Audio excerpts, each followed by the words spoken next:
Okay, I'm trying this again. First video was a shit show. It was scrambled all over the place, so I'm just gonna get right down to it and not fuck around here. This is gonna be my last update for the Tacoma for about a month, probably. It's a big update. The build's changing yet again. I just can't help myself. So here we go. I'm just gonna get down to it. This is in no particular order. I'm just gonna start firing stuff off that I know I'm changing. I am going to be running 40s on this, so I will be running a 40 by 13.5 17 Yokohama Geolander XMT. I will be running either 17 by 9 or 9.5, as close to a negative 38 offset wheel as I can find. I don't know if I'm going to run a bead lock yet.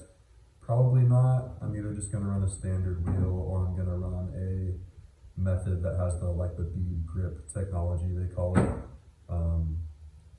So yeah, and then let's jump to suspension.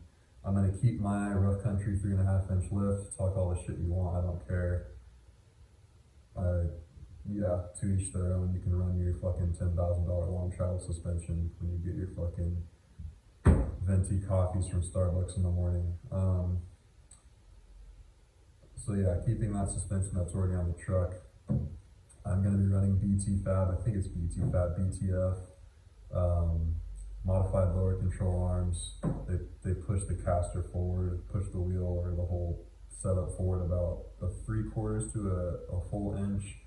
I'm gonna need all the help I can get because, like I said, I'm not gonna be running like a long travel or some crazy suspension geometry. So I'm gonna need the tire and the wheel pushed as far forward as I can get it without those things.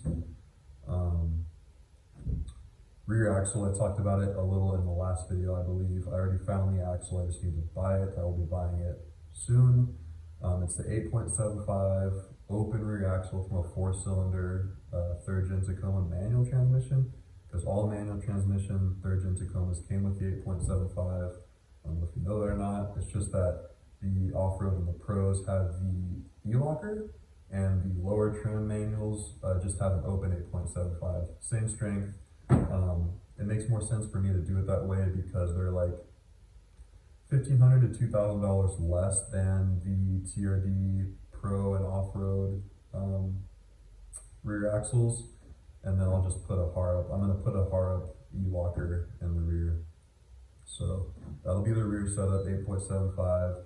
I know, I think is it Big Mike? Yeah, Mike from Marlin Crawler, he still runs the factory rear end on his 40-inch setup. Granted, he does have, I think is he dual case, triple cased?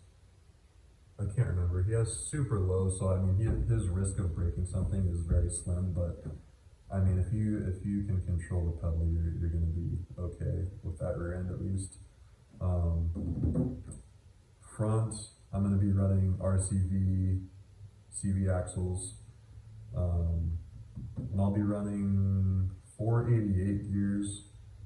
Front and rear. The reason I'm doing that is because I'm not sure why this is, but I'm going to be running a Torsen LSD in the front, and you can't go, I guess, higher numerically in gears past the 488. It won't work with that LSD. I'm not sure why. So I'll be running 488s and not 529s. Depending on ECGS, because their supplier for the front LSD is on back order and they don't have an ETA. So if it takes too long, then I'll just run open in the front, E-locker in the rear, and 529s. But I'm only going to do that if I can't get the LSD option. If I can get the LSD option, like I said, I'm limited to 488s, which is fine by me. So what else do we have here? I'm going to be taking some time off of work actually to go ahead and knock out the clearancing for the wheel wells and the fenders and the front end, the rear end, all that good stuff. I'm going to be cutting and welding all the sheet metal myself. I'm going to be cutting the firewall as far back as I can, pretty much up until I hit the door hinge, just so I can have as much room as possible, because like I said, I'm not running long travel on this. I'm just running a basic 3.5-inch lift, so I'm not going to have the wheels pushed super far out or super far forward, so I need all the help I can get clearance wise. So yeah, I'm going to be cutting up into the engine bay through the wheel well, cutting back the firewall as much as possible, and welding plate myself. Like I said, I'm taking time off of work because I'm a novice, so it's obviously going to take me more time than a professional, and I don't want to feel rushed, and I want to have a good time doing it, so that's my plan. Trying to think if there's anything we didn't cover. Let me go through it in my head for a second. Steering, okay. So I'm going to be selling my Heim ties and my Warfab tie rod sleeves that I bought for my stock rack because I'm not going to be running a stock rack. I'm going to be running a shortened, modified Toyota Tundra rack. And if I can find Heim ties for that rack, I will buy them, but obviously I can't use the ones I have. So I'll be selling those. If you're watching this video and you're interested, hit me up, I'll sell them to you.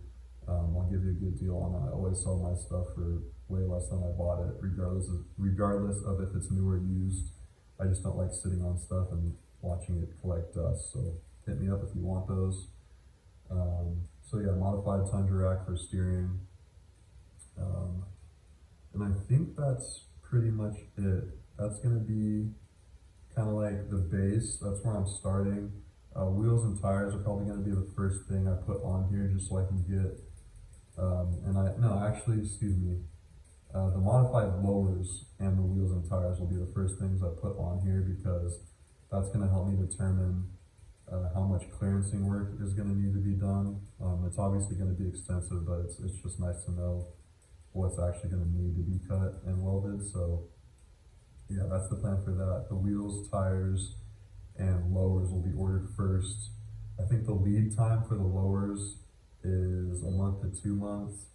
So I will make videos as parts come in, but as far as actual work updates on the truck, it's going to be a little bit, because obviously the build's drastically changed.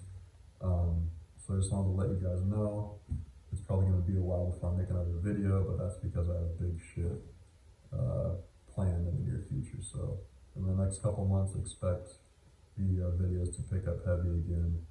But until then, I will see you in the next one.